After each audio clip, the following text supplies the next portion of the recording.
محمد قدرتوف معروف با لقب محمد خرس محافظ سابق یکی از فرماندهان فرانت خلقی فیضلی سعیدوف شب 15 دکامبر در سن 56 در منزلش در شهر بختر بر اثر سکته قلب وفات کرد. منابع پایگاه خبری بامداد خبر دادند که محمد خرس را روز 16 دکامبر در زادگاهش قطعه سیوم جماعت به نام کیروف نویه بخش به خاک سپردند.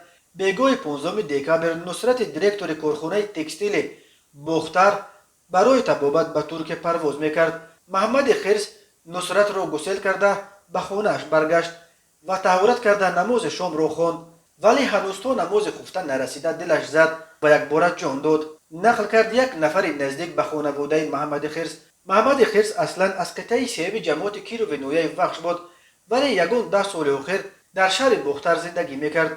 او و نورعلی فقیروف معروف به نوری فقیر، دو محافظ اساسی فیضلی سعیدوف، یکی از بهرامترین فرمانده فرانت خلقی، یکی از طرفهای جنگ شهروندی تاجیکستان بودند. بعد کشته شدن فیضلی سعیدوف در یک تیرپرانی مرموز با سنگک سفروف، سرفرمانده فرانت خلقی، در بهار سال 1993 نوری فقیر صاحب مقام کمیسر حربی ولایت ختلان شد و در این مقام تا سال 2017 بیش از 20 سال کار کرد. بعد ترک این منصب نوری فقیر به حیث مشاور وزیر مدافع تاجیکستان در ولایت ختلان کار میکرد و همین طور توقفگاه اساسی تاکسی‌های وادی وحش در شهر بختر را به نوری فقیر مربوط می‌دادند. اما محمد خرس یگان منصب نگرفت و به تجارت مشغول شد. او از جمله چند مغازه فروش قسم‌های احتیاطی ماشین داشت و از امارات عرب و ترکیه همچنین برای فروش ماشین و مال‌های دیگر می‌آورد.